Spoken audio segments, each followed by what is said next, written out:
You're special. It's not yellow. All right.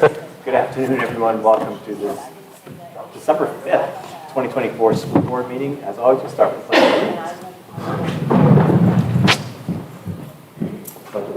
To the flag of the United States of America, to the republic for which it stands, one nation, under God, indivisible, with liberty and justice for all.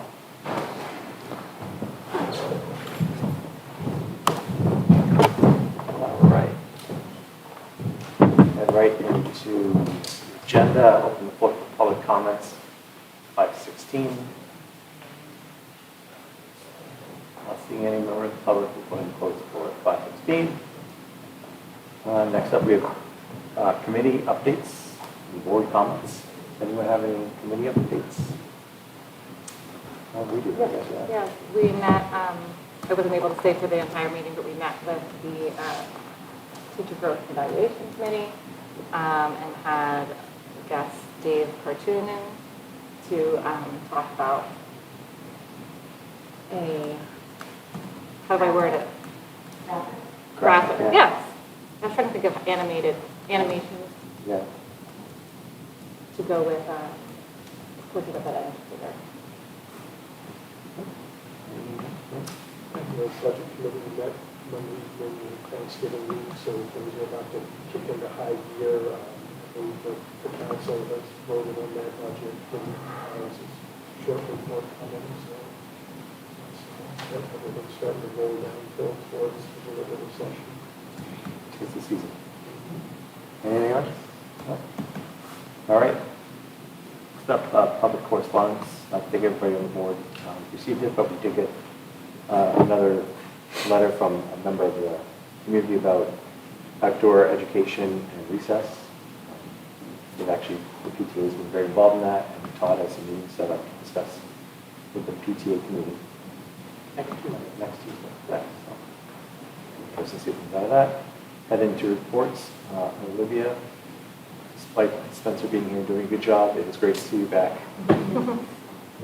Okay, so girls basketball had very low numbers this year for some reason, and some early injuries, but they scrimmaged Pittsfield last week where they won. And then their first game will be Tuesday the 10th at 5 versus the Moose here. And then boys basketball also scrimmaged Pittsfield last week and won, and their first game is also Tuesday playing the girls campus community. Swim, we have 8 students from Newmarket who are on the swim team, and they have enough for a boys relay, but not enough for girls right now, but they're currently recruiting, so we'll see. Their first meet is Sunday at UH at 1 o'clock. Hockey, we have 5 students playing hockey this year. They have a jamboree this Saturday at Dover. December 14th, they have a scrimmage and Cunnitt at Jackson Landing. And their first game is December 17th versus Goffstown at 7 p.m. as it is. And then as for indoor track, there's lots of numbers there. I think there's 40 people signed up right now, and yeah, it's very busy.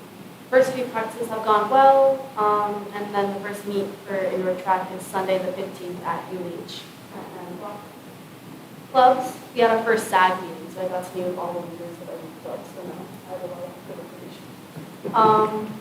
SALT, we're working on encouraging participation for winter sporting events, including like hockey, swim, track, not just basketball, which I know tends to be like the main focus for these home games. But we do want to start reaching out more to like hockey and swim and track and all that. When making game like themes, we sent out a school-wide survey so we could get the students ideas on some possible themes that they want to come and watch, and also take things in the theme. We also were talking about also reaching out to non-athletic like clubs and events. So the upcoming band concert, we want the athletes to also attend the concert, so they go to some sporting events.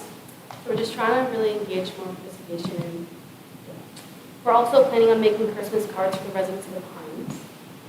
Net Zero, they're currently not doing too much, but kind of hard to do for environmental stuff. But we're going to start rock painting soon with some environmental/kind messages on them. And then in the spring, put the rocks outside by the trees that they planted out last year. Interact, they're going to bake cookies for the food pantry sometime in the next 2 weeks. Model UN is currently planning a mock conference in the winter, but that's what they have going on in the winter now. The National Honor Society has a lot of like smaller projects. They just finished leaf raking for the weekends of November. And then they're also teaching seniors at the Sunrise Sunset Senior Center how to use technology. And then their like big thing is adoptive families. We have 5 families, and we all split up and like, get gifts for them. And Student Council, we're doing a winter clothing drive, and it's going on right now until the beginning of the break. We are going to be caroling at the Pines Wednesday the 18th. And then members also baked some treats for the faculty for Thanksgiving and made cookies to show appreciation and gratitude. And made brown cookies. Drama, currently reading the script for the spring musical Little Shop of Horrors. Auditions will be held soon. And then in January, they will start like acting and getting that going. As I mentioned earlier, the band concert's December 11th, 6:30 p.m. in the CAF. And then as for grades, sophomores are currently doing a wreath fundraiser that they're going to sell to family and staff in Townsville. Juniors, they're doing cookie grant fundraiser, and they have a lot of fundraisers planned for the next 3 months. And then seniors have a craft fair December 7th, this Saturday, 9 to 1, which is we're selling little ornaments that we made. So, yeah. We're also doing big sales. And then we're also going to sell merchandise at some home basketball games and as well as some concessions. Please look interact from knowing that the board's taste buds are always here if they need assistance in the sampling, the cookies, and make sure they're up to standard. I did forget to mention at the beginning of the board meeting, sorry about that, Amy Tilden was excused tonight. I did want to just remember that I saw Sean Benson, who was here for the show, and he actually watched one of our movies. He said, "You're doing well, keep it up with the board Spanish." He watched a meeting? As He always. watched it. Okay, Sean. All right, we'll head into the superintendent report. I actually wanted, I happened to be here the other day when the track team was practicing, and I got into a conversation with a staff member and didn't realize I was blocking the hurdling practice that was going on. I almost got run down. Yeah. Unfortunately, Mr. Corman stuck his head out of his office and said, "God, no, I apologize." Very creative use of space, that's what I call that. Okay, so just a couple of, I'll make my report relatively short. I did want to just plant the seed with the board. Obviously, we will be making determinations on the budget narrative, and as Dan pointed out, the timeline is starting to pick up. We've got the budget here, the budget committee presentation on Monday, and then in January 6th, we have the public hearing on the budget. We really need to start thinking about communication and what we want to do to kind of promote information and understanding. I know last year we did a flyer. We want to do videos and so forth. So I think we, as a board, if there's anything specifically you'd like to see happening with regards to communication, let's start thinking about what those things are. Because I'm thinking if we come back from the winter break, we really need to kind of hit the ground running with communication. I did have a meeting internally today, just taking a look at our website and how we're sharing budget information on our website, trying to make it as user-friendly and intuitive as possible. We realize we have multiple places where we're sticking things, and it's not necessarily as convenient for a layperson looking for information to get it. So we're looking for ways to simplify that, so we're going to do that. But anyway, I just want to put that out there for you guys to consider. If there's anything you want to see me do, I'd love to have some guidance on what that would look like. I talked to Tim tonight, and certainly any video options we wanted to. I know, Gary, I know how much you love that kind of stuff. So anything like that that you think would be helpful, let's start talking about it. I did just want to give you a heads up. Next meeting, we are going to have our STEM teachers coming in to do a presentation with you on some of the great stuff that's happening, particularly with our middle level and high school students around STEM. It's really going to be a hands-on opportunity for you guys to see the projects that kids are engaged in. So I look forward to that. That will be kind of a precursor to Andy and I were talking today about making a recommendation to you on how to move forward with the industrial technology space and program. We wanted to kind of give you an idea of what it is that's happening in our school first, and then we'll come back probably in January with a recommendation for you. I just wanted to point that out to you. You mentioned this already, Gary, but I just wanted to acknowledge Sean Pine and I on Tuesday are meeting with the NES PTA Outdoor Advocacy Committee, kind of hear them out in terms of what the issues are that they have.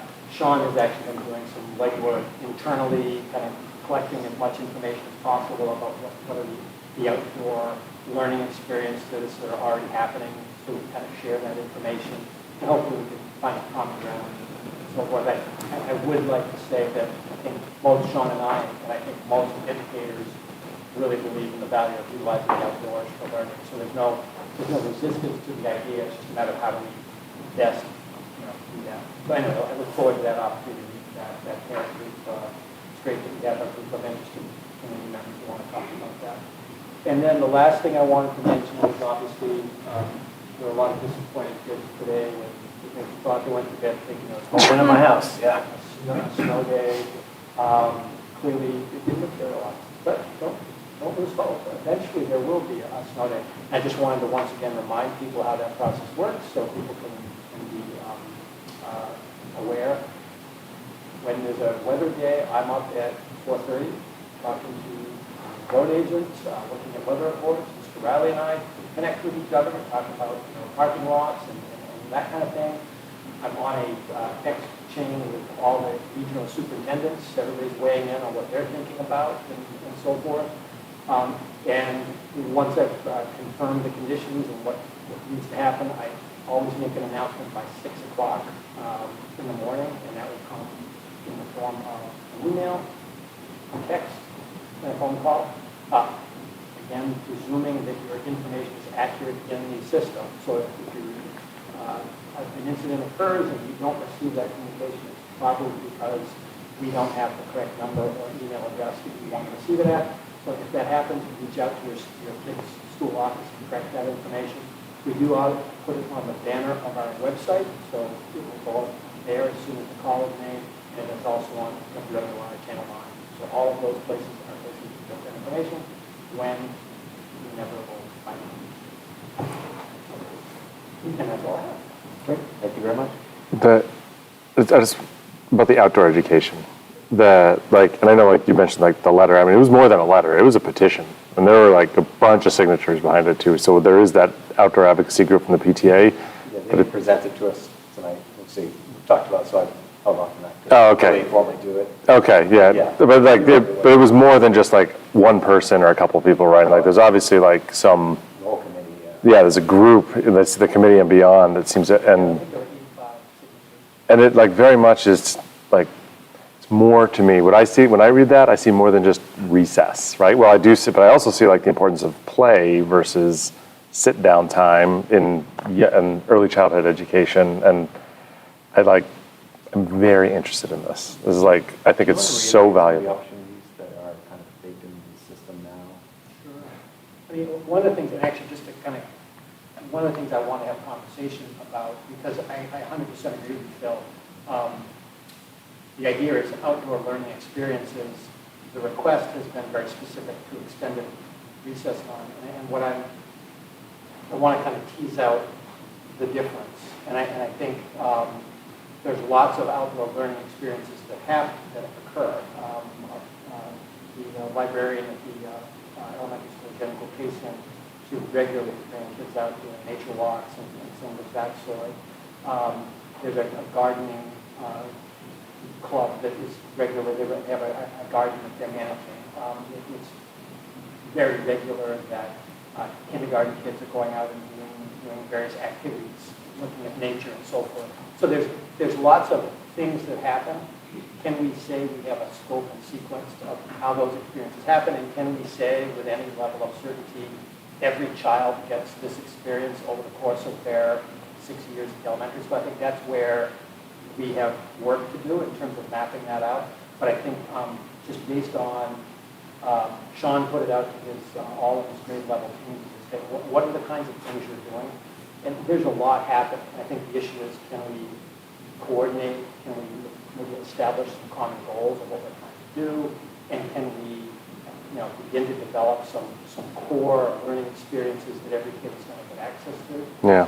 And I think that's kind of where the conversation is. As far as, expanded recess opportunities, that's really a master scheduling. Because right now there's one baked in. Right, so currently. Every kid gets a recess, right? Yeah, so currently the way it works is everybody gets a 30-minute recess, and then the schedule is built in such a way that grade level teams can choose to take kids out for a second recess of 15 minutes. What we find is the K through 2 kids every day are getting that second recess, 3 through 5. It's not happening every day.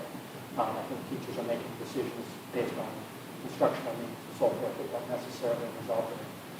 But the schedule allows for it. Now it's a question of how do you promote it and make sure that happens. Absolutely, right? Like my eyes immediately went to when I saw Timbernook in there, right? And like Timbernook is like basically semi-structured play, but it's social emotional learning, like I think at its absolute best, and it's problem solving and it's critical thinking, and how do we potentially consider outdoor time that might look a lot like play as actual instructional time? I mean, we spent a lot on like the back half of social emotional needs, like how might we find a way to leverage outdoor like play, like actually get at the front half of it.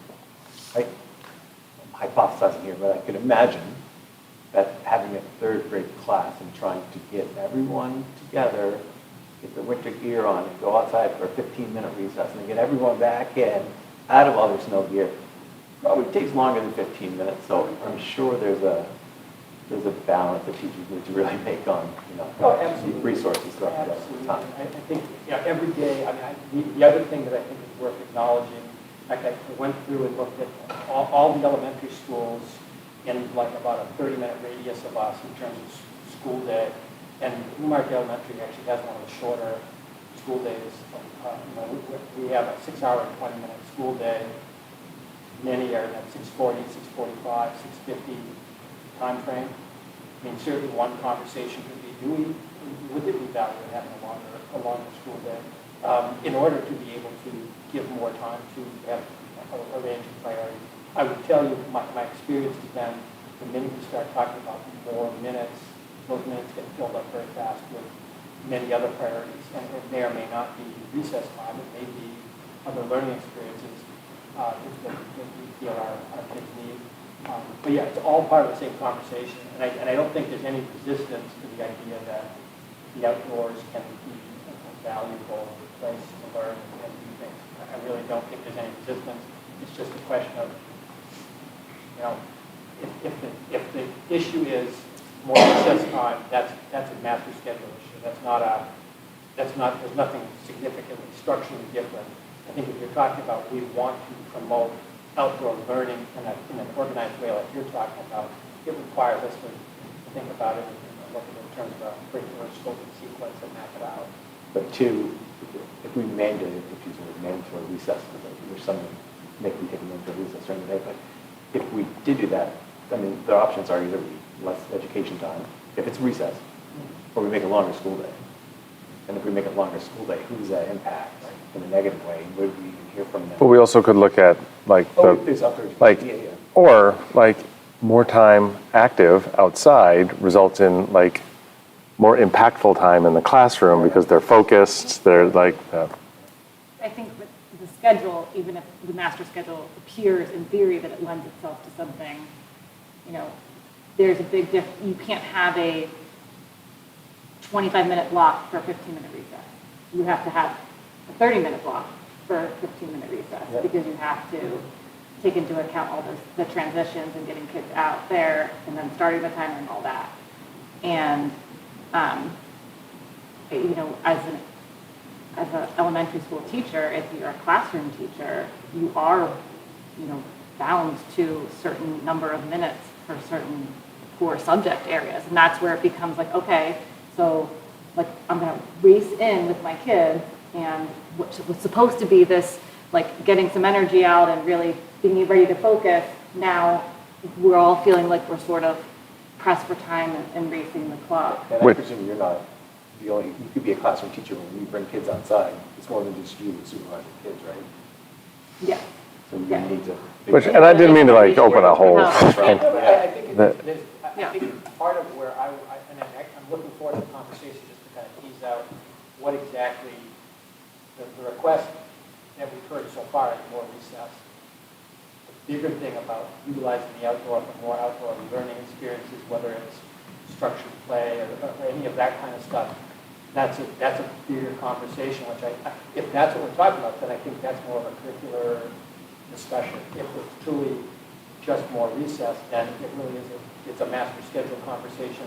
And I would agree with you, typically in the winter months, if you're going to take 7-year-olds out in the winter, you have to plan on 15 minutes just to get their mittens on and all that kind of stuff. And then transitioning. But there's like I do want to like there's RSA 194E, there's Ed 1500 rules that allow like say we want more outdoor time, but like it's going to reduce X many minutes or hours of education time. Like there are methods that we could actually do that. I think it's just one I of just those don't want us to things feel where hemmed in by yeah. rules have been put in place to allow us to try new things.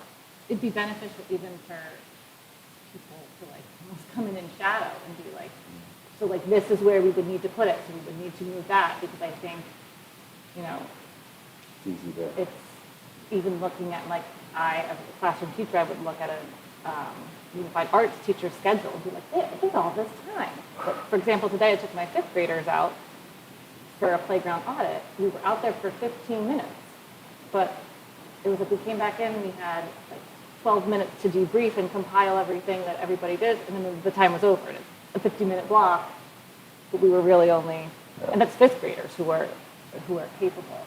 I just think it's, I think everybody has the same like idea and goal, but making it happen maybe isn't as clear cut as I think sometimes people think it's like a choice. Like teachers are just like, yeah, no, I don't want to do that. Yeah. Or, we just can't do that right now. I did promise Dan that I'd have people on track tonight. Oh, I think sorry. I've blown it already. Sorry, Dan. Because he thought it might be a long meeting. This is a good conversation. Oh, it's very important. And if you're going to do transformative things, it's hard. Yeah. You can't fear the fact that it's hard. That doesn't mean you do something hard just for the heck of it, but if there's value in it, it's worth talking about. Everybody really needs to take a step back from the routine to get comfortable with it. And, hey, should we do something different that makes things a little better in the short run? Is everybody all right if we move on? Have you done the report? I'm sorry. Yep, I was fine. Sorry. Okay. No, it's a fantastic conversation. I'd love to hear what comes out of their meeting, and there's rules that I didn't know about that we could look at, so that's great. Thank you. If, when Todd and I when we set the agenda, let me just make it up. When we set the agenda, we forgot to put the contract in a discussion item. Would the board be okay if we move that up? Because there is some nuances to the contract that we should probably talk about. If we're going to talk about contract-specific items, we really need to go into them public. The main item I want to bring up is that, unfortunately, Amy's not here. So if we do vote on the contract tonight, it'll be at best a 4-0. I shouldn't say best. The possible outcomes of a vote are going to be one shy of the total membership of the board, and not everyone here would have the opportunity to vote, on the board would have the opportunity, which would be unfortunate. And it would also show on the warrant. So there's kind of 3 options we could consider. We could either go ahead because we have a quorum, it's perfectly legal, go ahead and vote tonight, and the warrant is reflected what is reflected. Todd and I are kind of discussing whether or not when we vote to put the warrant item on, whether that vote is what's really reflected on the warrant, if we usually vote per warrant item. Presumably, we'd have a full quorum, and at that time, it could be 5-0 or 4-1 or 2-2 or 2-3 or whatever.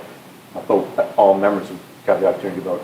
I'm not entirely sure that the vote that we put on the warrant is really whether or not we are voting to put it on the warrant as much as our vote about the item, like the contract or the budget. Yeah. Technically, the deliberative session is for the something. So I think when we vote, it has to be recommended or not recommended. It's not just advancement. That's what the organization does. So the question would be, if we vote tonight with the name not being here, obviously that's one less person voting, and it would be a binding vote of the board, so that would be the vote that we would want to reflect on the warrant. So the question would be, do we delay the vote on the contract? Yeah, I think Is there a reason not to? not to delay it. Yeah. I think in fairness to the NTA, you know, they've spent a long time working on a contract and they just approved it. So in fairness to them, and maybe it would help Todd sleep at night, it'd be great to vote.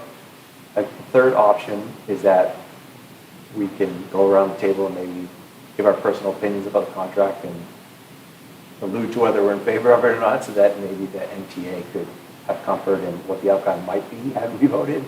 I know that's kind of wishy-washy and playing around the edges, but I do feel like it would be important for the warrant to reflect the full membership of something this important. Yeah, I think you're right. Assuming, just for the sake of argument, that the result would be 401, that doesn't. It wouldn't say 401, would it? It'd just be 4-0. It would just say If you don't 4-0. want to abstain, you wouldn't be here. You can't abstain. No. I mean, every other warrant on there is going to say, he's going to add up to 5. In all probability. You know, no, I mean, it is possible Unless people are not here, somebody so yeah, yeah. So, Or sick or whatever, yeah. Yeah, I think I'd rather have the number add up to 5, because it just doesn't, that does not invite questions that it now on the floor invites. And in fairness to the union, who obviously wants this to pass as much as we do, I'd feel better about the number added up to 5. I would as well. Todd, what do you think? I guess as much as I would love to record this tonight and take the vote, I would be happy to go to the membership first thing in the morning and let them know that due to the absence of one board member, we decided to do it rather with whether he's there. It would be beneficial for, if we could have some discussion about the contract, so we could get a sense for where the board lies. The union did present it to their membership on Tuesday. They conducted their vote electronically for a 24-hour period. They were very anxious about the outcome, and I think anything we can do to alleviate their anxiety, I think I would want to do. So, Yeah, I mean, I'm comfortable saying that I appreciate all the work that everyone did on both sides. That I really appreciate the NTA being flexible to make some of the changes that are more HR paperwork sort of items, and to kind of streamline the contract. And I'm certainly can't see any reason that I would vote against it at this point. I mean, I could say that before, but I feel that's crossing the line. I can't see any reason I'd vote against it. How firm I can be about making that. So, yeah. Yeah, I think everybody there made some really thoughtful decisions, and I feel really proud of what was presented, and very excited for them to hopefully be in a position where they have a contract that reflects their hard work.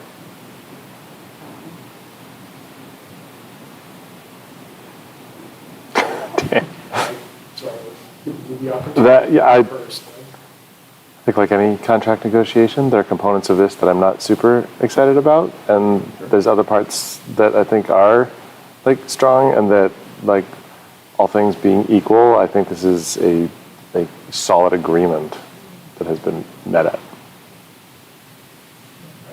think it has good value for the union, and I think it has good value for the district. It alleviates a lot of things that have been difficult to manage. with the contract that we're coming out of.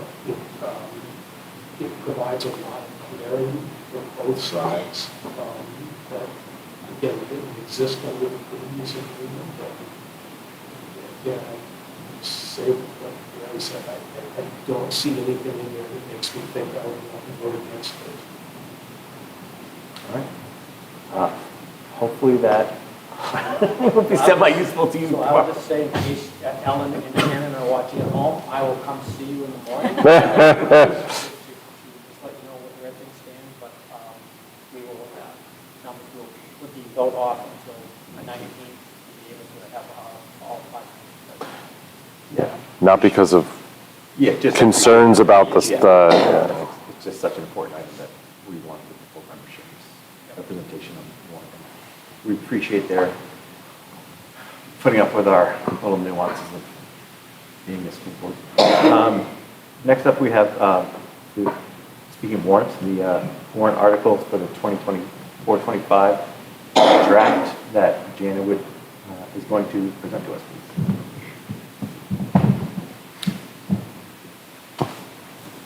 Excuse me, I'm getting over a cold. You can also get up on stage. We have I'm good. Thank you, though. All right. Just for historical perspective, I do just want to mention, my recollection is when we brought the NSSA warrant forward, the vote that we put on the warrant was actually when you voted on the warrant.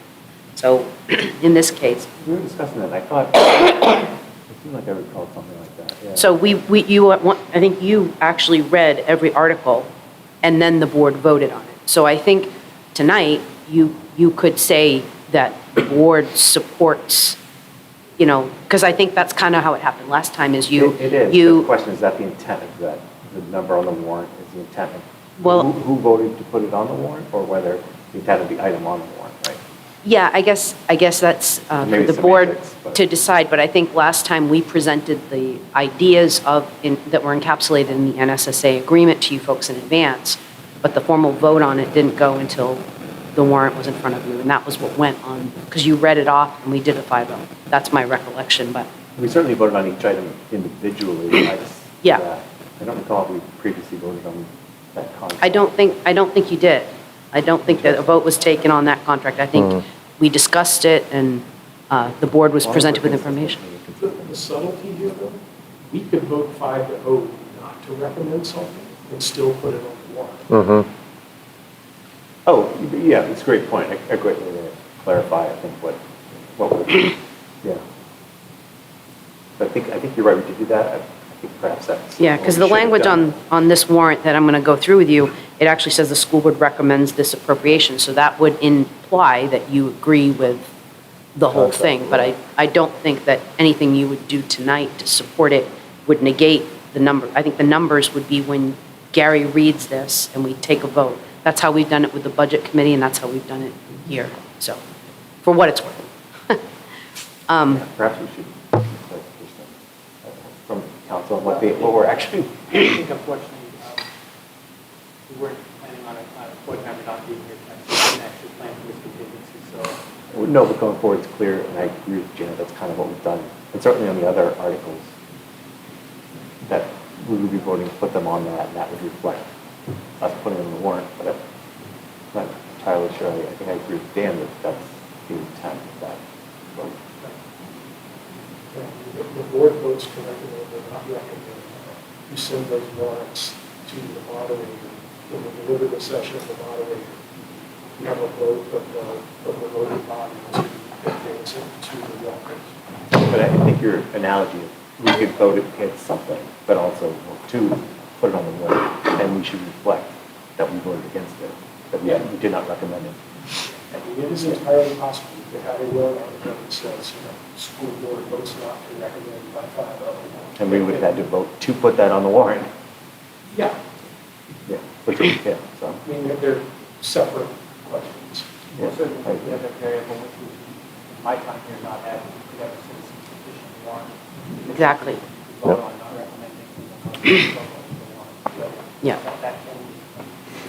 And the timeline on this is much later because people can petition a warrant article up till January 14th. So taking a vote tonight might be fine, but if you get a petitioned warrant article, you would have to go back and add that to your warrant. So I think, the two pieces kind of move together, but they are separate processes, at least to my. Last time we had one of those, it was a mad spread of the council.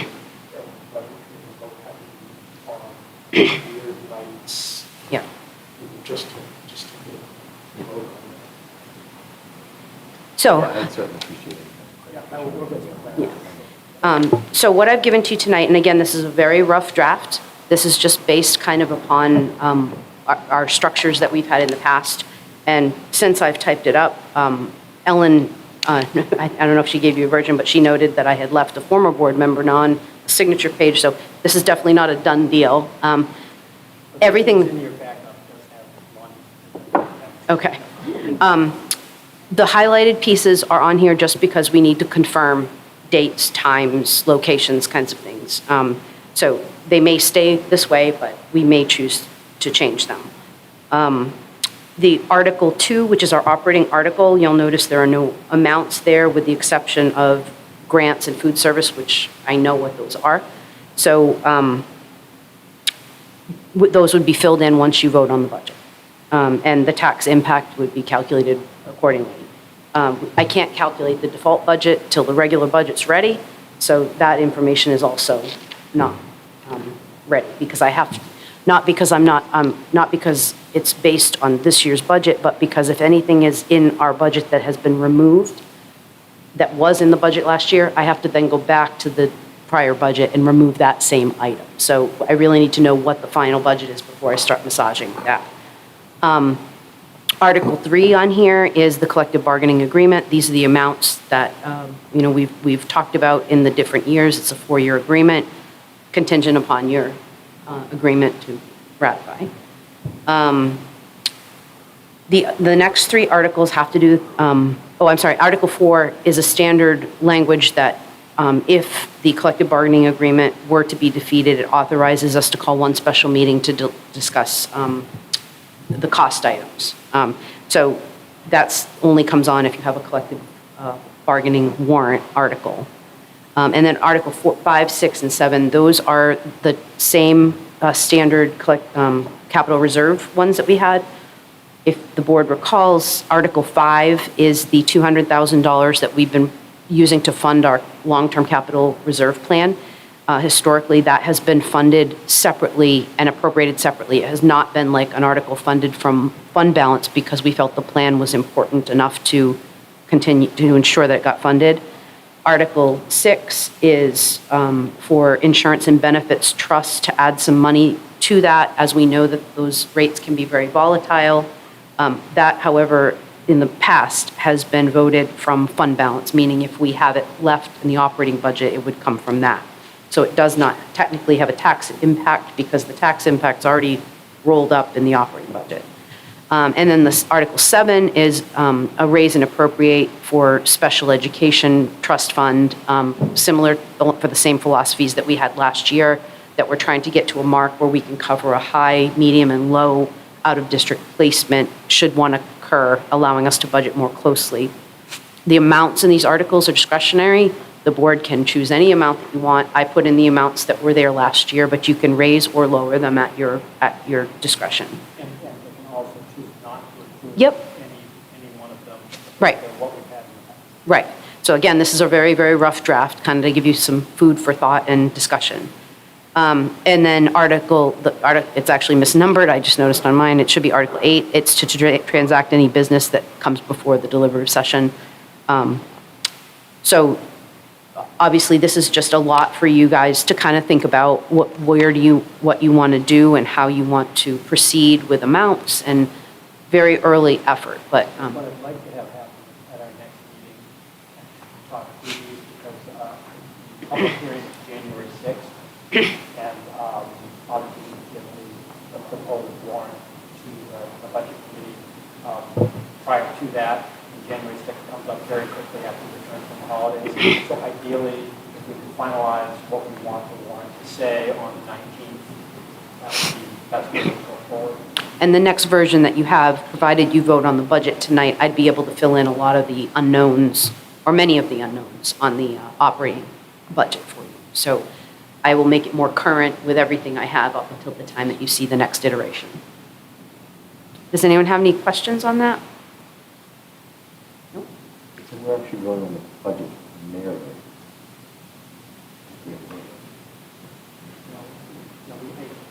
I shared it with you, and remember you had issues with the, Oh, it's the form. you asked. It's just, asked oh, us I to think it fix says it. budget, approved budget narrative. Well, it's the narrative that I then give to the budget committee.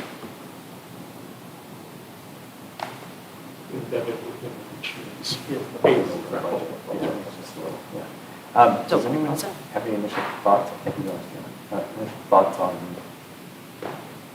whether we want to include all these items and kind of the funding amount? I think the capital reserve is just the amount we agreed to baseline money necessary for future. For maintenance, not even for future at this point. As far as the other numbers, it would be nice to have special ed capital reserve number. I know we were given that, I apologize. It's in the narrative. That doesn't say how much is in the. It does somewhere. Does? In the narrative, not in the, Oh, the budget area, yeah, you're right. I believe it's $358,000. That's what I thought special about ed. that, yeah. So adding the 50 was 408,000. Again, I think we're trying to make sure that we're not going to over a high cost out of this replacement. High out of this replacement is now 250, and the middle is like 120, and the low is 50. So 400-ish gets us to a place where we have roughly what we need for a low for a time. Yeah, as I said during our budget workshop, personally, I'd love to get higher than that, but I don't know, 50,000. If I want to put more than 50,000 in. yeah, I guess the conversation is, it's a risk mitigation strategy. So I guess like how much risk do we want to mitigate? You could try to mitigate all the risk and just keep that thing growing, but at some point you're going to hit like, it's just money sitting there waiting for the risk to occur. So what is, What other monies do we have? yeah, and like what's the feasible amount that we're willing to put into that risk mitigation?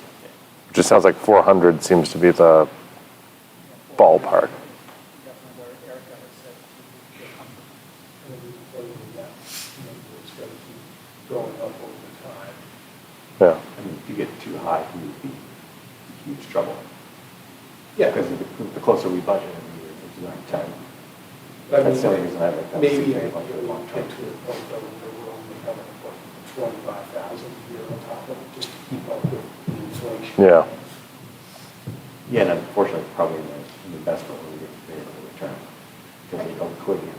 Yeah, although I would say the trustees of the trust funds have done, moved the money around quite a bit. And what's the rate we're currently getting with that money? It is more than we were getting, for sure. Yeah, it varies month to month, so it's a little hard to say. It's not conventional account structure. So for example, last month. Above a checking account? Yeah, so for example, last month, they have timed investments, and when those investments come due, we get a big influx of income and a write-up, basically, of that. So that happened last month.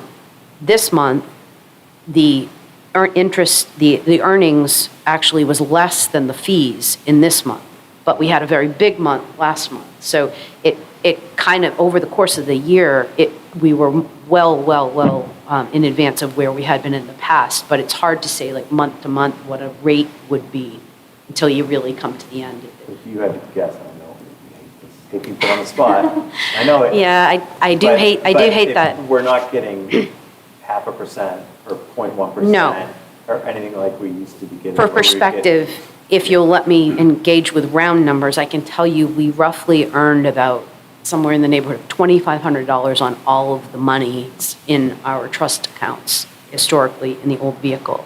And I do believe last year it was just a little bit north of 15,000. So, there you have it. And of course, the amounts in the trust accounts go up and down depending on when we draw. So that's also another factor. But overall, it seems to be a much better investment strategy. We're doing much better with it than we have. I guess my point was just that I feel much more comfortable having a larger amount of money in investments if you're getting 2% on average or 3% or Yeah. above the current rate that I get at a local bank checking account of 0.0 something.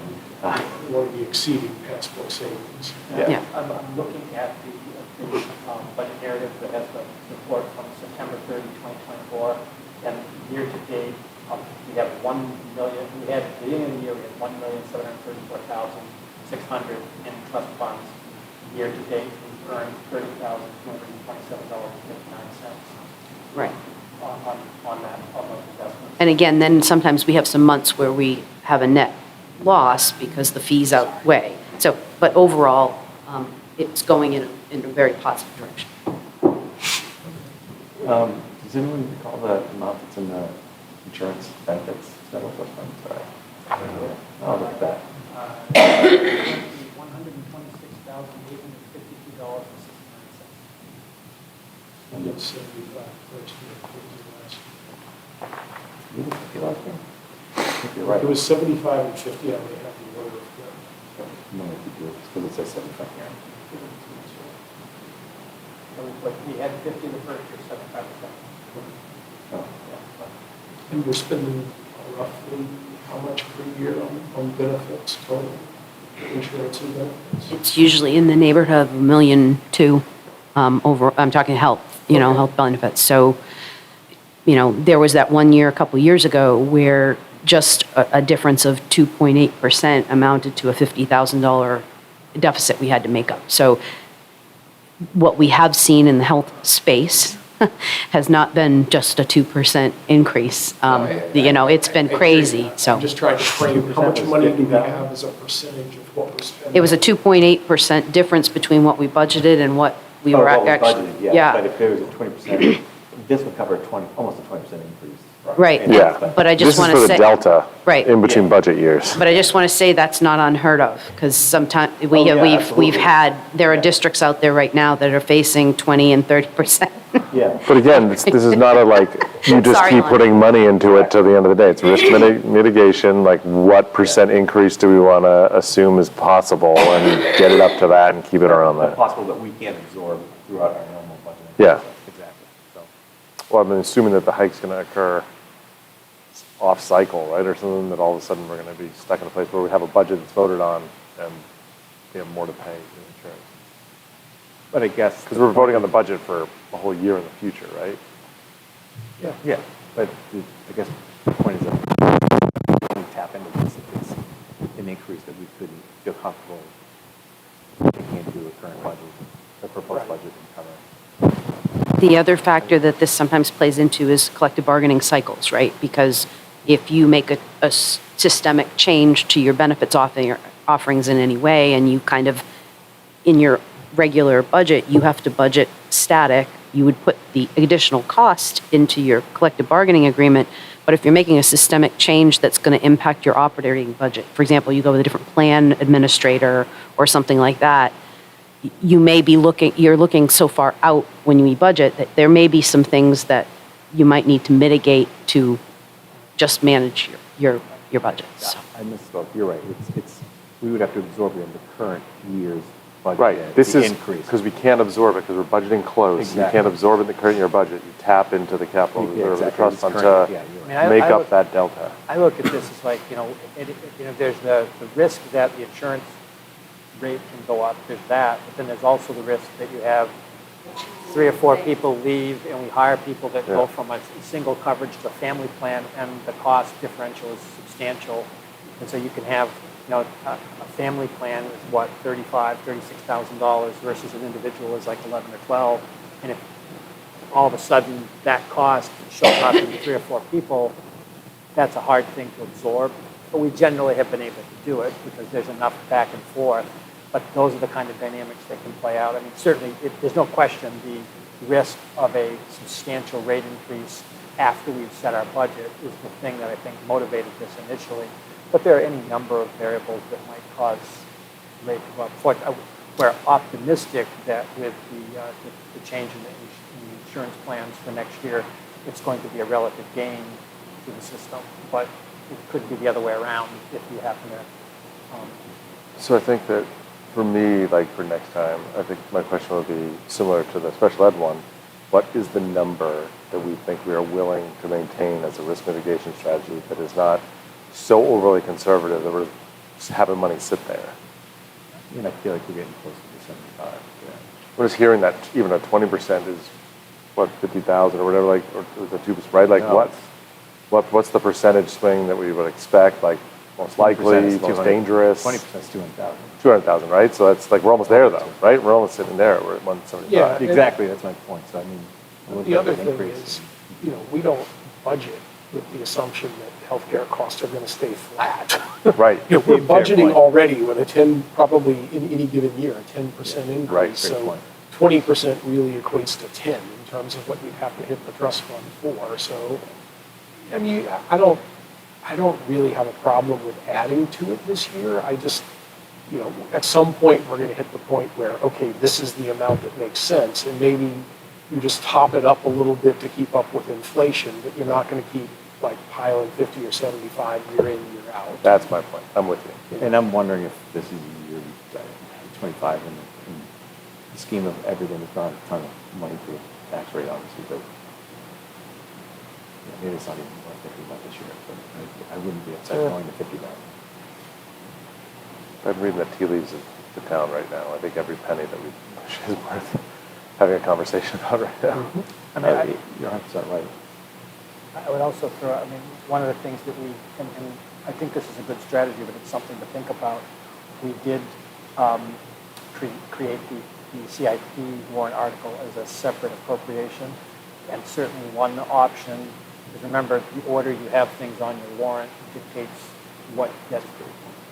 You could conceivably choose to not have that be an appropriation, have it be out of the year-end fund balance, and if the money exists, it comes out of there, and there is no tax impact because it's already been collected.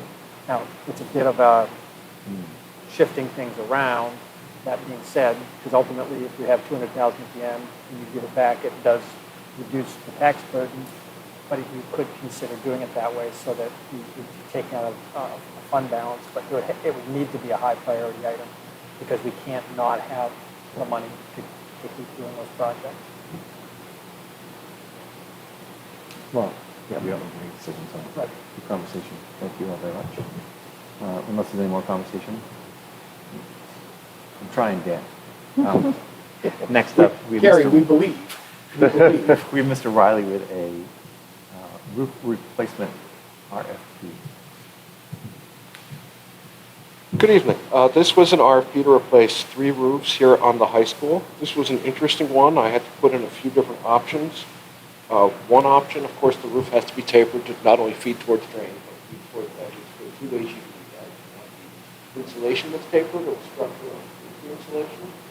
What we did was a number of core samples, and the insulation was the same height of each core sample, so the assumption was that describes it. The other option is a 20-year warranty or a 30-year warranty. The difference is with a 20-year warranty, you put all your layers down and then adhere them.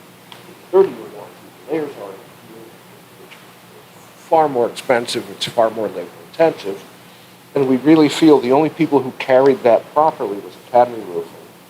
And we're looking at $519,800, and that's a little beyond our budget. We were looking at, so we decided to focus on 20-year warranty, flat insulation, and the person who had the best quote in that was WeatherGuard at $289,000.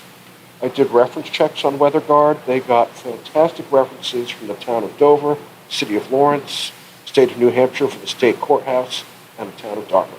I mean, to the point where some of the contractors, yeah, I like this work so much, I brought him home and he did the roof on my house. But just to clarify, we're not worrying about the alternate bid paper. Right? Worried? No. Because we're assuming that the insulation. Yeah, again, we we know the did- insulation's not papered. Yes. The roof is, so we don't need to worry about that. Yes. All right. So you said we moved away from the 30-year, but when I look at WeatherGuard, there is a 30-year cost that seems or top roofer, reasonable. Yeah, they didn't carry it properly. That's the fears. They didn't, there's two different scopes of work, right? To adhere all the layers at once or adhere the individual layers. Yeah. And I did all of this in conjunction with a representative from Carlisle Roofing who actually produces it. And it's the one who'll come out and say, yes, we'll warranty that. And he said there's no way those guys carried the costs for the 30-year warranty properly at that cost. So they just couldn't Got get it. done. So we didn't carry it forward in the bid. The top one. Yeah, so there's no way they carried those labor costs properly. They were looking at a scope of work where they could adhere it all, Yeah. adhere it all at once. And he said, we won't warranty that for 30 years. But weather guard is not, it's what, 20,000 more? Speaking to the gentleman from Carlisle, he really felt Academy was the only ones Oh, I'm sorry, Academy is one you recommend. I apologize. covered properly. Their cost for 20 years, $373,700. For 30 years, $519,800. So that really Academy, I was reflects reading. the higher labor costs for 30 years.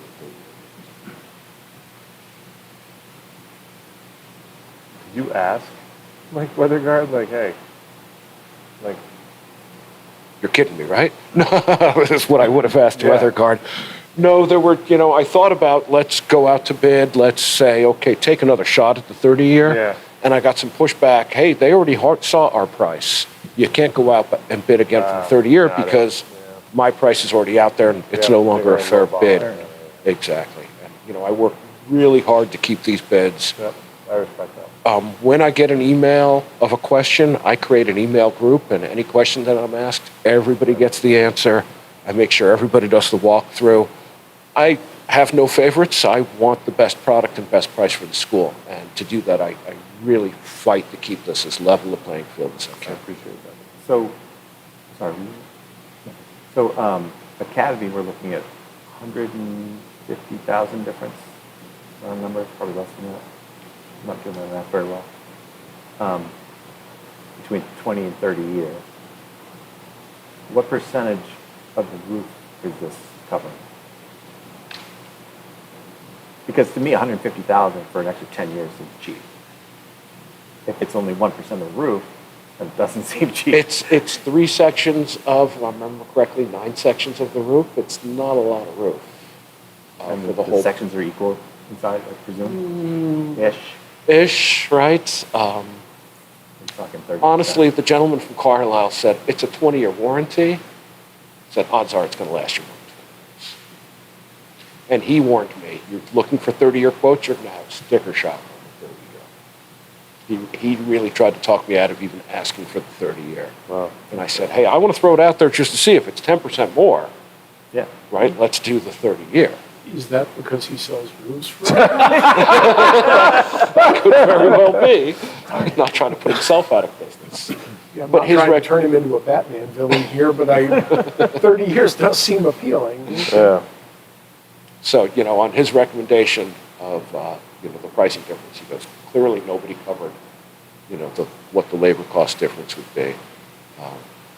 He discussed the different roofing companies with me. I went on price and then did references, and I heard the references for Weather Guard. I said, okay, this is a no-brainer. Especially when You they, just said weather guard again, so now I'm confused. So it's weather guard you recommended. Weather Guard, Yeah. Weather guard, yep. Oh, but you're thinking, so you're comfortable with that bid, you're just thinking they didn't carry forward properly, so you're not comfortable with that bid? I'm not That's comfortable with their 30. 30-year bid, but I'm Yeah. comfortable with the I see. Interesting. So you're recommending their 20-year bid at $289,000, correct? Yes, Guess what makes me uncomfortable is how could they not gotten the 30-year bid correct? I clearly spelled out the scope of work. So that gives me a little less faith Well, in the company. with the recommendation from the roofer, from our current roofer who does our on-call roofing, and we spelled out a very clear scope of work. I wrote out the RFP. Then the gentleman from Carlisle came back and said, well, that scope of work doesn't cover 30 year. And I said, what are you talking about? You helped me figure out the scope of work. He goes, oh, I didn't know you were putting a 30-year on there, that you have to adhere individually. He said, don't worry, the roofers will know that. Okay. And apparently, Okay. not all of them realize that to get the 30-year warranty, because it's not the roofing company that warranties the roof. It's Carlisle. Gotcha. Okay. Now I feel a lot more comfortable. Thank you. Like I said, this was a tricky RFP. questions? More questions? All right. We've covered it. Thank you very much, sir. Thank you. Thanks, Dave. And And tell Patty that, like, he was gonna go restart the, Patty's just gonna come here and next up is a Welcome, welcome. data presentation. Anyone?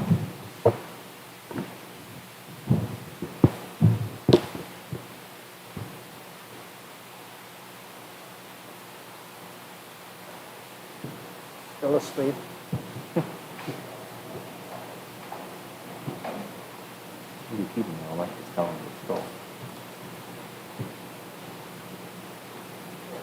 Okay, it's on. I like how you started to raise the screen and behind it was another screen. I know, yeah. Redundancy. Redundancy. That's Dave for you, redundancy. Here we go. Yeah, excellent. Okay.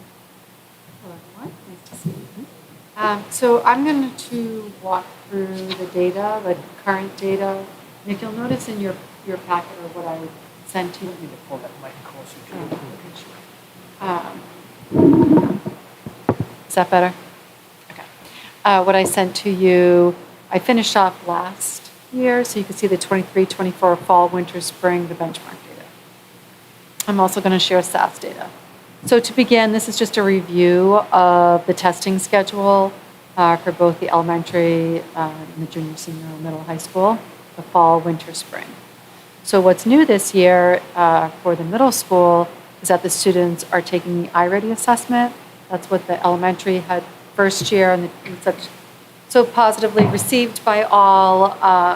When we introduced it to the middle school teachers last year, both math and ELA, they were excited to try it. So the first group of data that you're seeing is the iReady assessment. Again, much like NWEA, it's an adaptive assessment. When students answer a question correctly, the next question will be a little bit more difficult.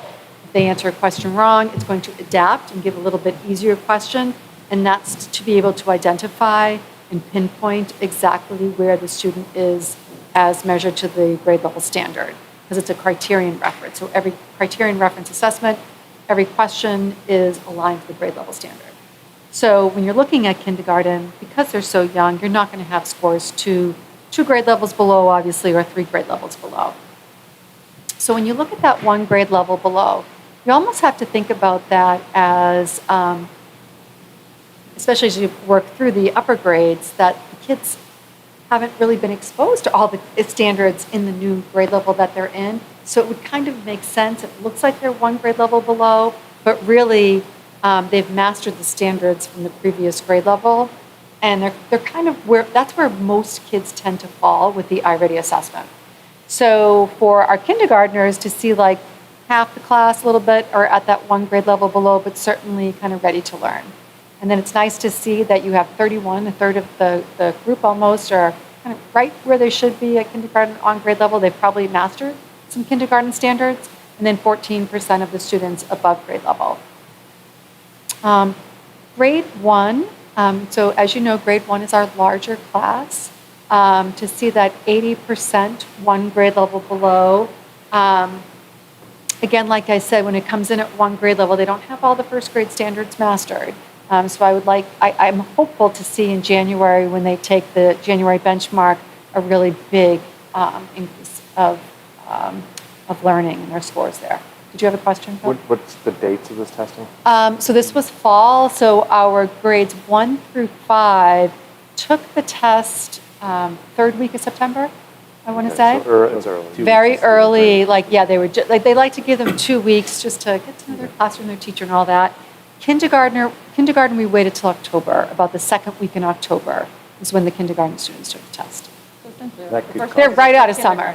Exactly. Yeah. Exactly. That's why I'm saying that 1 grade level below. And we like to say that to families. Plus the summer slide. Yeah, and not to be concerned like, oh, they're a year behind. No, it just means, again, it's criterion reference. It's against the grade level standard. It's okay. So you're going to see, and we saw this last year with iReady. Where's early on grade level? So as far as early on grade level is there are some standards that students have mastered at that grade within the level. school year, I guess is what I'm trying to ask. Like, Early on, it's still in the fall. yeah. early on grade level, yeah. We'd be in like that first quarter. But like Maybe Yeah, by the November, first like the quarter, first yeah. quarter, Okay. I would even look at it like that, yeah. thank you. So that's our reading data for our elementary.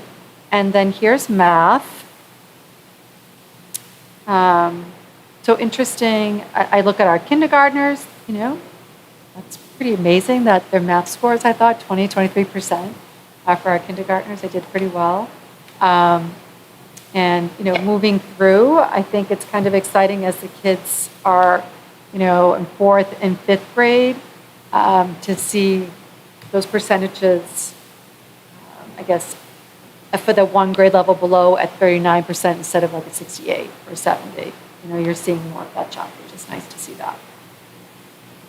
Well, We do, I guess for fifth grade in particular, to see the early on at 31%. So if you added the early on in the mid to above grade level at that 43% of the kids, and then to think again that one grade level below is they don't have all the fifth grade standards. However, 13% at 3 or below, that's a high number. We'd like to. 23% at 2 or below. 2 or above. and 27% at grade 4. That's a quarter. Where are you, grade 4? Yeah. Yeah, For 2 grade levels below at 17%, yeah. 2 or more grade levels. Yeah. I don't. I'd have to ask Erica. I know overall at the elementary school, are they at like 18 or? It's actually up over 20%. Are they at 20? Yeah, 20%. 20%? That's a great question I hadn't considered. So identified kids are participate in the assessment Yes. just like everyone else. Yes. And not necessarily with, And there are, excuse me? they just have accommodations. Yeah, whatever accommodations are in their IEP. Curricular modifications. But what's nice about this is for like the math, for example, there are the embedded supports in there where students can click the little sound button and they all have their headsets and they can have a question repeated to them. They can click on a word and have that word read to them in some the instances. Supports and modifications are supposed to help them participate at grade level, but presumably that can't always happen, right? Just 'cause- Yeah, and Yeah. we wouldn't do the, kiddo who Super good. gets a visual with the math problem, Yeah. usually in the classroom work. And we have to do a certain percentage of the quantity to show something. Right. Those sorts of accommodations. Mhm. Yeah. So I think what I see is that it goes at 68 to 39 in that one grade level below. But sort of like in 4 and 5, that one grade level below starts becoming haves and have-nots. People are either moving into the early grade level or above grade level.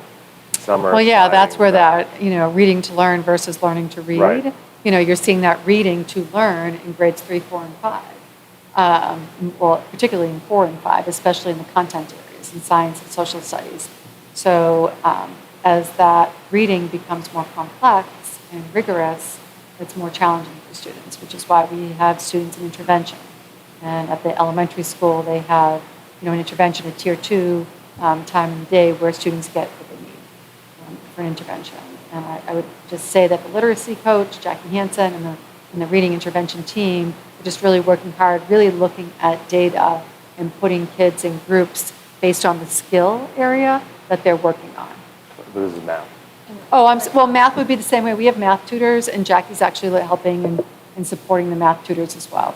And what year are you on in Bridges? This is our 2, 3, 4. This is our 4th year implementing Bridges. Because you just think like, if you, like those kids in kindergarten, first, second, the kids in 3rd grade, and I guess potentially the kids in 4th grade have had it throughout there. Yes. But the kids in 5th grade had a switcheroo at some point. Right. But 5th grade teachers report and share very happily that they can see the impact of Bridges, being the highest grade level, and the impact on student learning and their thinking and problem solving in such a good way. They like the math I'll program. confess, I did forward a few slides, and there is a 23, 24 IB benchmark in there. That's what I put at the end, so you could see last Yeah. year's. So I'm wondering, do you have an idea? I mean, it looks like we're quickly going back and forth, similar where we were last year. Yeah, it's the fall. I mean, excuse me, it's a couple of weeks into school and they're taking the assessment. And I know, like we did last year, we're going to see the growth of the students. Are you good if I move on to the middle school? Okay. So here, and again, iReady was new for our middle school teachers, but not so much for our sixth graders because they had this last year as fifth graders during the pilot. So to me, I think grade 7 is an outlier here, where you have 24% 3 or more below grade levels. As I recall last year, grade 6 was an outlier. This is the same cohort of children. I would say, and this is reading, and you'll see the next slide is math. You know, if I think of elementary compared to middle school and just supports and resources, not that we can fix this overnight, but something to think about in the future and future budgets is the support that elementary has with 2 reading specialists, a Title I reading teacher and a reading tutor, and an additional reading tutor as support people, and a full-time literacy coach whose background is as a reading specialist. So really pinpointing and working. And then the middle school, you have your ELA teachers and you have a reading specialist, but the reading specialist at the middle school is really tied to special education. So there just aren't the number of interventionists to help support the teachers at the middle school, the ELA teachers or the team teachers. They're doing the best that they can, and they are working so hard to meet the needs of teachers, but it comes down to personnel, resources. But like, I'm certainly not blaming teachers. No. Like, we saw similar numbers like this in the 6th grade, when the 7th grade was in the 6th grade. Because like, the 6th grade is doing great right now, right? Like, and there's a lot of conversation about it's hard to transition from elementary school to middle school. Yeah. But I would, like, looking at those numbers, I'm like, Yeah, they're doing all right. like, maybe it'll be different come January, but they seem to have made that jump. Maybe it's to move to a more middle school model, or a lot of things. That I'm also wondering if it's the number of support that we've given them. How long have we had that much support in elementary school? You know, Right. all I know is I'm So worried that they're- about the human beings in the 7th grade right now. Yep. Oh, yeah. No, I agree with you. And the 8th grade is only slightly Better. better. Only slightly better. Yeah. Yep. Yep. And you'll see that when I show you the New Hampshire SAS slides as well. That And I'm middle not saying that you're school. not worried about it. I'm just. No, we are. It's on our, how can we, how do we think differently? How do we meet student needs differently? And the next slide is math. And, So is it, yep. Want me to go back to reading? no, because math's the same. Yeah, for 7th grade. Is it that we just don't know how to meet the needs properly yet, or we just don't have the resources? I shouldn't say don't know how to meet the Well, needs. I mean, there are That- makeups too of classes, right? So, and Lonnie could speak to this too, that sometimes you don't have a specific answer, but like a makeup of a group, of a class, that there's really no rhyme or reason to, but, the students, if there are more challenges in that class, learning challenges or not, that happens. But it's certainly, what's interesting is that it's even for reading and math. And oftentimes you see reading is actually higher than math. And this is I guess what I'm wondering similar. is, can the board help them resource our way out of this, or is that just not really it? Well, it's having conversation about programming. I met with actually the ELA teachers this morning for 3 hours. It's a really wonderful, wonderful meeting. And, we talked, and I had Jackie Hansen join us, the literacy coach, so we can really talk about that transition from 5 to 6, but also what does that scope and sequence now look like from my view of the K-5? And how does that impact our students when they go to 6th grade? What does it look like there? So we had some wonderful, deep conversation about that, and we talked about grammar and vocabulary in particular, and what that scope and sequence looks like at the middle school, and we're going to be meeting again, to come together.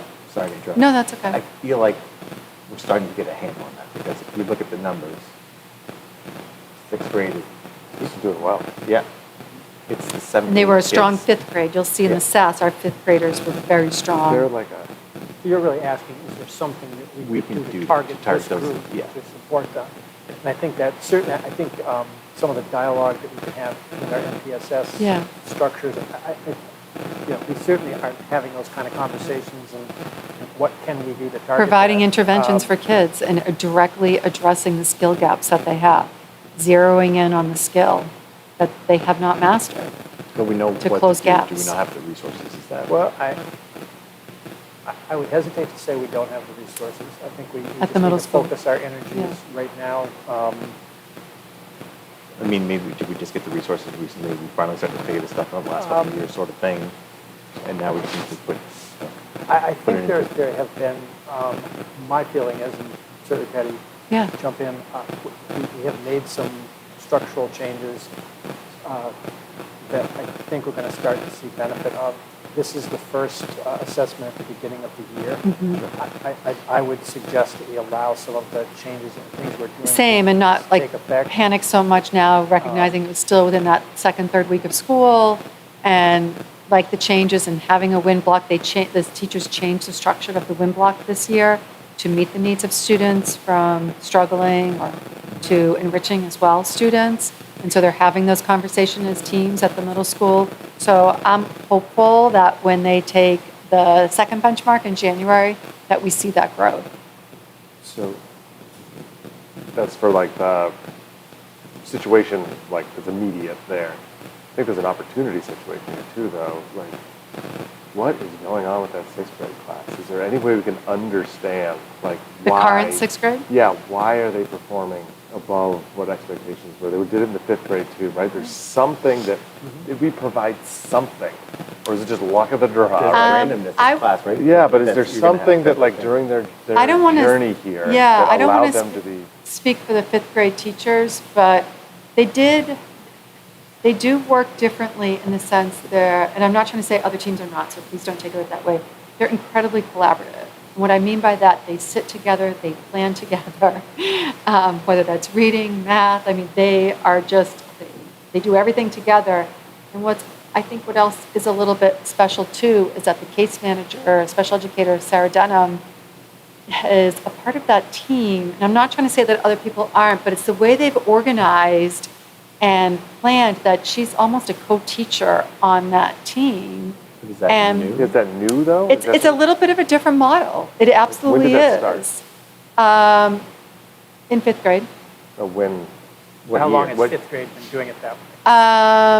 I'd have to get how many years post-COVID Sarah's been at fifth grade, so was it more 4 than two, years? or- More than maybe? the two that like would have. Yeah, did, yeah, like- it has been more than two. Well, since It I've been feels here, like she's been there's doing that something that has model. happened there, and that if we have an opportunity to help understand how we might replicate that in other classes. And having a kid who's in a class, individual class and class year of some more disruptive kids, it really, really affects the entire grade. I think you need to think about kids, their social, emotional well-being. You have kids who maybe it was okay to get, pulled out. I hate to say pulled out, but we're learning them for certain services or have certain accommodations that other people don't have. And I think, when you get to middle school, that you just want to be like everybody else. And even if you're a kid who was able to maybe skate by in certain ways, as the curriculum gets so much harder too, I think It's challenging, and then you bring in the executive function part of that, where most sixth graders, or I would even argue middle schoolers through 9th, 10th grade, they're still working on those executive function skills to have so many teachers and to organize what to bring home. Even though I just give so much credit to the middle school teachers and to Andy and his administrative team, because they've really structured the day, like Todd said, to add in those times to help support students with your agenda, have everything I need when I go home tonight. Adding in those layers. after lunch. Yes, the wellness. really- yeah, Yeah, the wellness block. But that's not for 7th, 8th, right? Is that? It's is it six- inclusive? It's 6th, 7th, and 8th grade. I want to say it's all three grade levels. Yeah. So I feel like they're trying, and And the middle school teachers each team is very collaborative and that they're talking about, okay, so what can we do differently now in wind block? They recognize it and they're very willing to meet the needs of kids. Yeah, clearly not enough data. Right. So So, after assessment, yeah, after then we January. have a lot less time, right? It's immediate, though, right, ready for? Yes, it's immediate. Yeah, I will plan for when all of the data has come in, K-8. I will share, I'm happy to do that. Yeah. They, I think we asked this, but they use iReady all the time, the assessments at certain times of the year, but is there data a lot of it? Yeah, well, so iReady also allows students, it creates a personalized pathway for them. So that's another new thing that the middle school has done, where they take the first 10 minutes during their WIN block where students are on their personalized pathway. And that's created from a direct result of the diagnostic assessment in reading and math. So it's filling in isolating those skills and those gap areas that students have, and that's what they're learning, and teachers are helping them. They've never had that before. They haven't had it specific. You can pull out. The teacher now. does. So the teacher can go on to their students, their classes, personalized instruction, and get a sense of, okay, who needs help? Not here? on a per student. Well, I'm wondering, as a grade level, if you're able to look at the numbers and say, oh yeah, based on the test they're taking and stuff, we are seeing that there's. I think there's one of the things to keep in mind. I I'm understand. not asking it well, but. But I think what you're asking for is there some interim data you can give between the official assessments, and in some ways it's like you don't improve a problem by measuring it more often. I wouldn't want to make it. There are more standards, assessments. there are standards mastery assessments, I believe, where they can isolate standards and just assess kids on specific standards. Yeah, I certainly wouldn't want to make kids take more assessments. No, I guess what I'm trying to But get is at there is like certain, like they take 15 weakness. tests and we're able to look at, whatever, say, Yes. oh, wow. based on the assessment they did in September, they have their personal pathway that they're now spending 10 minutes a day addressing, which is targeting where they need to focus. So the hope would be you do that. In fact, the program says Yeah. it's supposed to be 10 They minutes a will day. make their yearly They will growth make their yearly growth target. by June. And many kids make the stretch growth, which is ambitious, but many kids do achieve that. But to answer your question, with the personalized pathway, a teacher can look at their class by the domain area. So let's say it's numbers and operations. And they can see where their kids are via the pathway, where their skill is. And then they can assign lessons to a group of kids who are literally working on that skill. Yeah, I would just be really interested if you could get a preliminary look at where you think, based on whatever data you can get out of it, that, oh yeah, that fall numbers we're seeing, 25%, really was just kind of a low number because it was really in the season. Because it is a point in time, and some, Of course. and teachers have shared with me, with iReady, or, at the middle school level too, kids have shared that they didn't try their best. Well, then it's going to put you out of assignments where it thinks you are. So if that's at the 4th grade level, that's what you're going to get. And we can move those. But it's another reason why we try to reinforce with our students, how do we get good data? We take our assessment seriously. We put forth our best effort. We do our best. And sometimes kids need to actually experience that to believe it. Sorry, I've been very. Yeah, that's okay. The next slide is our that historical data from our state assessment. So I tried to do the colors so like it was a step following. But mind you, I should probably have cut off 2019 and just started with 2021. There was no assessment in 2020 because of COVID. So really, if you start in 2021, if you start in 3rd grade at 48% proficient, and then you follow that light green in 4th grade, they were 53% proficient. And then in 5th grade, they were 66% proficient. And it does dip in last year's 6th graders at 56% proficient. There is definitely a trend line. When we look at data, we like to ask ourselves questions. And one is, what trends are we seeing? And I think what we're all saying at this table is a trend that we sometimes see is that when our students go from 5th to 6th grade, we see this dip. And yes, it's a new school. We're working on smoother transitions, working on that schedule, and it might just take us a little bit of time to see the benefits of that. But to your point, Phil, if you look at the 5th grade last year, 81% of our students were proficient. I mean, that is outstanding. But I'll say little things that fifth grade teachers did. They had each student on a 3x5 card, and they did this. Had a 3x5 card write a goal that they wanted during this assessment, like a personal goal, and they kept their goals right on their table to kind of inspire them, throughout the assessment. They just did little things where, and please no, I'm not saying other teachers don't do this, but when I look at that 81%, I asked them, what were some things that you did too? And it is the way that, they gear the students up, not in a way to promote anxiety or test anxiety or anything like that, but as a way to almost honor your work that you've done all year. And let's show it. That's what I used to say to my 8th graders. Honor yourself. Honor the hard work you've put in this whole year, and just do your best. That's all we can ask you to do. Do your best. That's all. I'm looking at the cohorts that are in the 7th and 8th grade now, though, and it feels like there were challenges. You dig back all the way through the data shows. Yep. Yeah. Eighth Well, grade class in particular, their scores just yo-yo up and down Yeah. from one year to the next, or the proficiency levels. right, because if you go from 2021, Yeah. the 5th grade, they're 58% proficient, and in 6th grade, they're 49. They go back up in 7th grade to 59, and they dip down to 46. One thing to keep in mind, coming out of the pandemic, there were a lot of people opting out of the assessments. And what typically happened was the percentage of kids opting out of the assessments might have been the kids that would have scored on the higher Yeah. end. So I do think Yeah. in the first year or so after this, just keep that in mind. And that was generally true in a lot of school systems, because typically you want as close to 100% participation as you can get. Post-pandemic, those numbers were more like 85 and 90% Yeah. participation.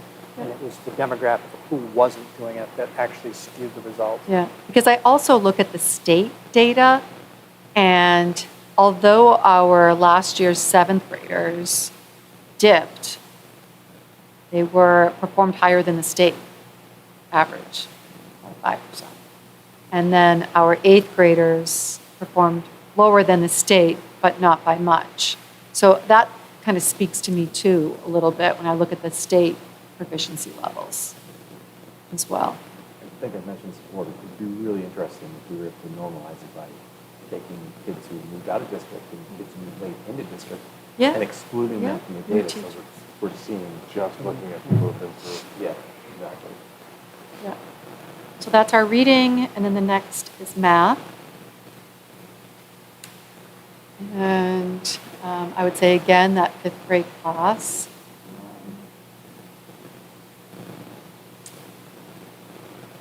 68%, but I look at our 4th graders.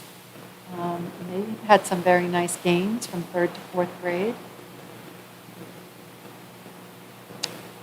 And actually from 4th to 5th, it was just at the percentage below.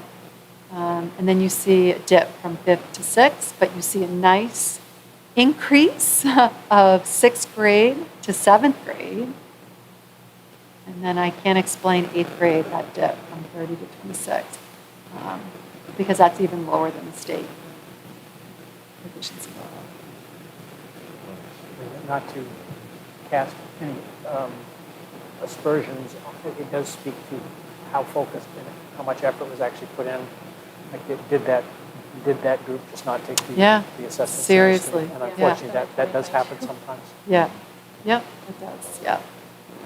And then the next slide was that comparison of towns. So what I did was I looked at towns that were in previous data presentations in Newmarket, but I also then looked at towns that have a K-12 system so that we could, again, a lot of these districts are larger, much larger than Newmarket, but it's a cross kind of reference, like where are we compared to smaller districts, same size and larger. And so you'll see for both reading and math, Newmarket, if we look at this, it's like 4th, I guess, up there. But not too far from Exeter, and that's a very large district compared to Newmarket.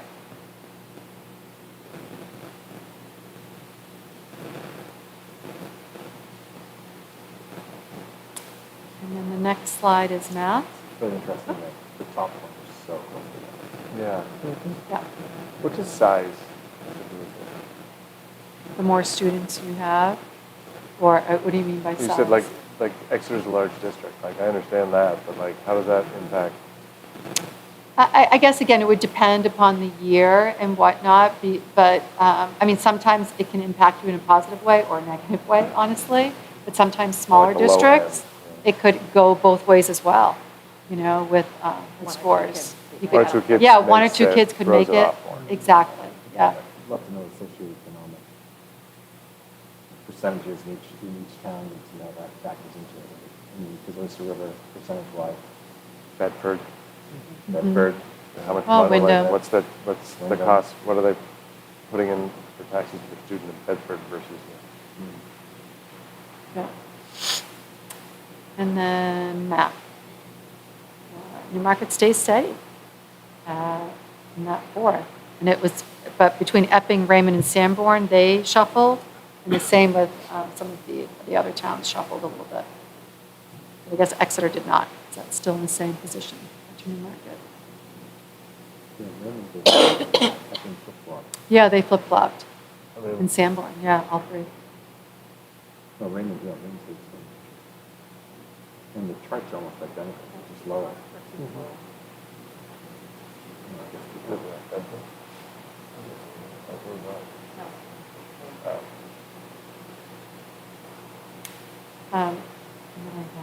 I know we've been kind of doing questions as we went, but the other slides that I put behind that, just to finish out last year, school year, the 23-24 school year, where you can just see that fall, winter, spring, and just like, if you just look at kindergarten, if you think the mid to above grade level to start at 6% and to end the year with more than half the class, that's pretty exciting.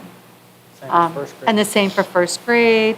Second grade had tremendous growth. Third grade had, I mean, they all had tremendous growth. And I look at where they were. And also, I feel if I just speak to third grade, when you look at the 3 or more grade levels below, to go from 5% down to 2, I mean, and then fourth grade to go from 9 to 3, that's the movement you want to see as well.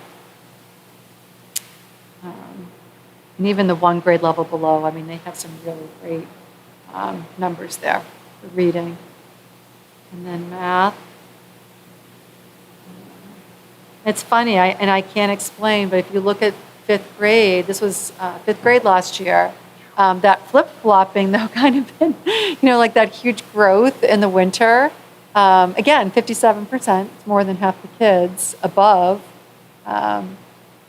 It's just interesting, but there's just consistent growth in our grade levels, and that's something to be proud of. And then here's the, remember, it's NWEA was the assessment that we used for our middle school. But again, that same fall, winter, spring. It stayed about consistently, a couple of percentage points up and down.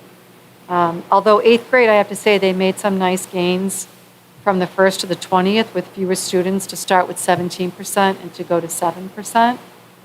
But again, 7th grade did a flip-flop, and I can't explain that. But the low, the kids with 3 or more, some change. 3 to not. 15. Right, from first, that's what I'm saying. It's like a flip-flop of, they started with only 3%, and then in the spring they went up to 15%. You want that number to go down. You don't want that to go So if you add it though, right, so it's 13 and 15 is 28, and you look at winter, it's 29 between the 1st and 40th. You could have you could be 21st percentile once and 19th another, and you're going to switch Yeah. which quintile you end up in. Right, With Right. quartiles. right. So that was the reading, and then There's next, some kids that are just stuck at the bottom. yeah, we have to move. Because even with 6th grade, to have that number get bigger and not smaller, it's not the direction you want to go in. And then here's math.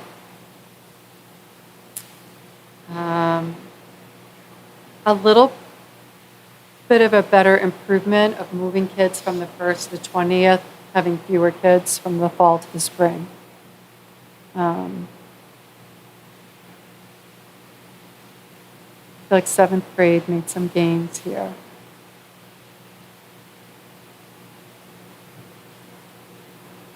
think how do we figure out consistently what we're doing right Right. and applying it every, Yeah. and it's just- Replicate the things that's been working for kids and And I think learn our own best Change the practices, I numbers guess, with is the it, question. 53 to 80. Yep. Yeah. I look at this data and I'm just not, I really struggle to figure out what it's telling me. And it's not that it's presented badly, it's not that I don't understand math, it's just that there's nothing consistent about it, which leads me to question whether these results have more to do with what the kids are learning as opposed to what they thought was funny on the day they were taking the test, or I don't know. It's there's not much of a story here. It- Well, it's definitely the SAS. But the NEWA when you get to the SAS sometimes, you wonder in the versions that the kids get. And these assessments are supposed to be indicators of how students will perform on their state test. NEWA was like that, and iReady says the same thing. It's not a perfect science, but it's supposed to be an indicator. Yeah. You hit a certain aspect of that with, but the SAS being contemporary, like, where did this even Yeah. come from? Or there's, in the rating piece, they have the 3 options and different kids might get. Right, and you don't know which options Clearly, students get. Some skills are more difficult Right. for that kid, Right. Yeah. or that grade level than others. Yeah. though. Like, Or you get a there's passage that you have a lot of background knowledge in, and that just happens to be a very interesting passage. You have a lot of background knowledge, and the student can write. But over time, that should Yeah. sort of just Yeah. come out, right, in the wash. And But then you cut it this granularly, however, and I mean, don't. for me, it would be like, I think it's the cutting this way, which I know it's the way it's presented, right? Like into the, Yeah, I into the mean, quartiles. I'm like, you someone could- could be 19% or 21%, and they're put into Yeah. 2 very different numbers here. Yeah, Like, to and me, if it's more it- like, what's a scatter plot of it if look it like? presented to the 50th percentile and above, the numbers would look larger, right? Right. It would look larger, and so, but it's how you're right, it's granular, it's really breaking it down, because it's aligned to the grade level standard. And so, This isn't even considered, it's 20%, 20%, 20%, 40%, because it's 61st and above is the far right. yeah. Yeah, All right. Is So there that's any it. Do you have any questions? Thank you. You're welcome. Bring up all the questions. Thank Anyone you else have any? so much. Thanks for putting up with the question. No, no worries. All right, next up, we have the draft 25-26 school calendar. Don't have a whole lot to say about it, other than we're in the process of trying to align it with SST. Basically, the calendar I'm putting in front of you is largely the same calendar with corresponding dates from this year. The only difference, there are only 2 differences.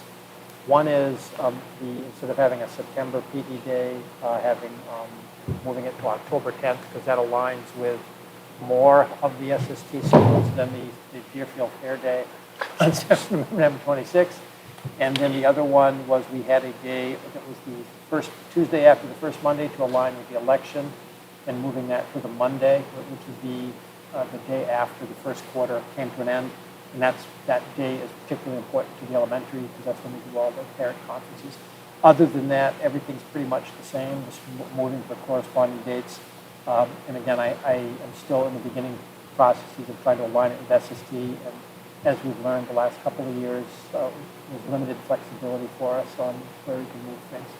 But I just wanted to share it with you before I got too far down the road. More or less makes sense. Next year's election is not gonna.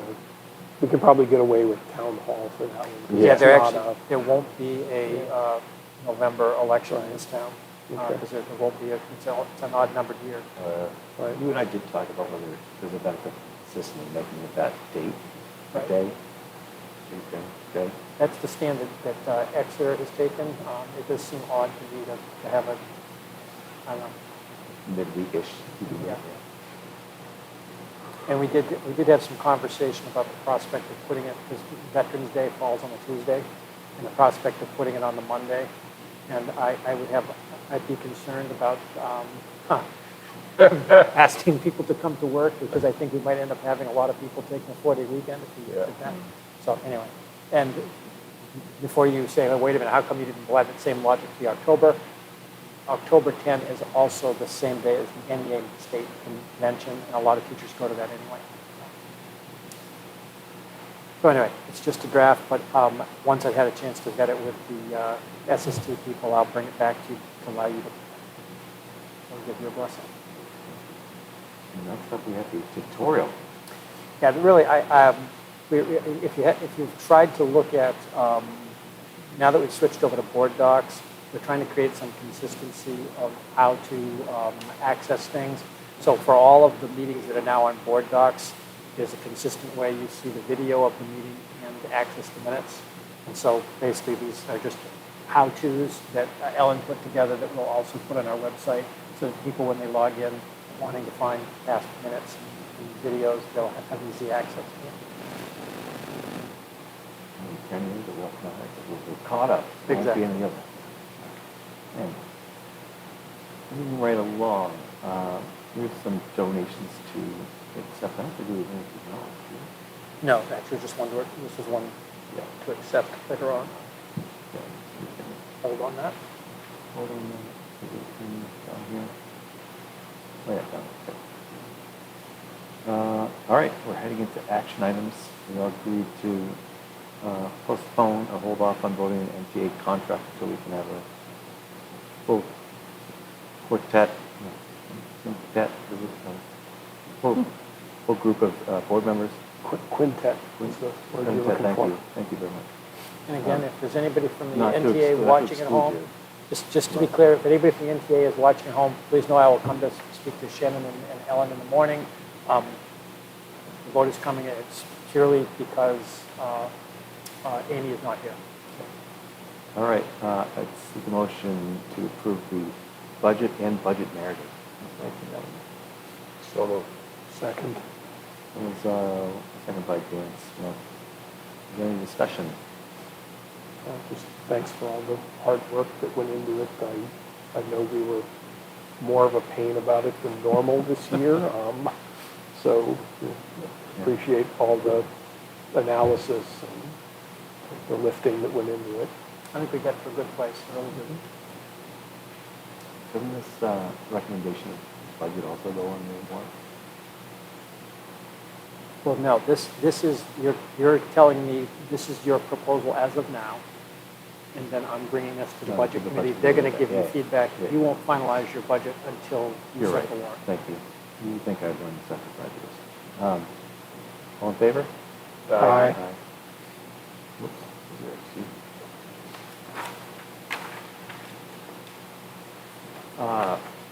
Let's seek a motion to approve. So we did a second reading, but we did not vote on the policy EFAA. You forgot to vote. We didn't vote on it. We also didn't vote on the adult meal class. The chair is slacking there. Seek a motion to approve policy EFAA and ACF. So second. Motion by Phil, second by Dan Smith. Any discussion? Thank you all for all your policy work, including Scott, you. All in favor? Aye. Yeah. Another thing we didn't approve was the meal cost increase. So seek a motion to approve the adult meal cost increase presented in our last meeting. So, motion by Phil, second by Lonnie. Any discussion? All in favor? Aye. Let's see, seek a motion to accept the RFP. Approve the bid. Accept the bid, RFP for WeatherGuard Industries, 20-year, $289,000. So moved. Motion by Phil, second by Ronnie. Any discussion? As always, Dave, thank you for putting up with our nitpicking questions. All in favor? Aye. Aye. So unfortunately, sadly, Boosters has not been able to kind of get someone to keep the momentum going and get enough participation to really make having the Boosters worthwhile anymore. So they are looking to disband that, and part of that they'd like to give the school $1,451.34 to be put into the Newmarket Mules Athletic. Mules Athletic Student Activity Fund. So seek a motion to accept that donation. So moved. Motion by Dan. Second by Phil. Any discussion? Thank you to Michael Branch and everyone who tried to I do move want that to just forward. say, Mike has worked really hard to try to keep that organization going, and so thank you to Mike for doing that, and I know he'll continue to be a real supporter, just couldn't keep the boosters going, that's all. All right, all in favor? Aye. And seek a motion to approve the November 21st, 24 public minutes. So moved. Second. Motion by Phil, second by Dan. Any corrections, discussions? Bozek, B-O-Z-E-K. That's how I spell it.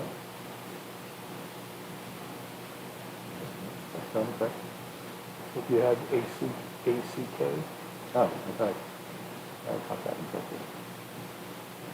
Oh, okay, thank you very much. I think you agree again. Yeah. Yeah, Ellen's good. Yeah. All right, all in favor? Aye. Aye. And almost last, we have a manifest. I move to approve the manifest in the amount of $589,073.22. Second by Lon, thank you very much. Any discussions? All in favor? Aye. Aye. And I'm not aware of any reason to go into non-public. We wouldn't have a non-public with Rich. All right, seek a motion to adjourn. So moved. Second. Motion by Dan, second by Bill Mazzaro. All in favor? Aye. With that, we are adjourned at 7:02 p.m. Almost 7 o'clock. That was close. Thanks, everybody.